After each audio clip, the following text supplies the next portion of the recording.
Without time and without risk, financial decisions actually reduce to basic microeconomic analysis.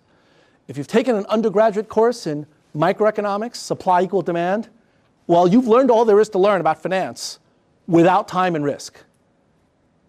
The only reason that finance is interesting, the only challenging aspects of what we do are because of time and risk.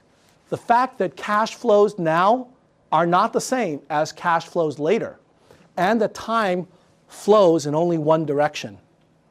In about 4 lectures, I'm going to give you an alternative proof of the theory of special relativity.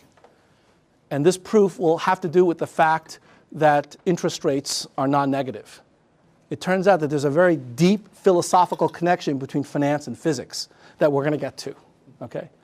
But this is something that you don't need to be a physicist to understand. In fact, I would argue that Warren Buffett, although he may not be able to articulate these principles, these are principles that are somehow inbred in his worldview. He knows that $1 today is not the same as $1 next year. And he also knows that $1 today without risk is not the same as $1 today with a little bit of risk, even a tiny little bit of risk. He knows that. And at the end of this course, you will too. So risk, we have to talk about in a much more serious way. We're not going to get to that for probably 6 weeks, because that's going to take a whole different set of tools to understand.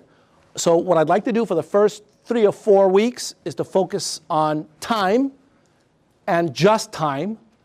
And then I'm going to bring in risk once we develop a little bit more machinery to understand how to capture risk. And when we put these two together, we're going to get modern finance.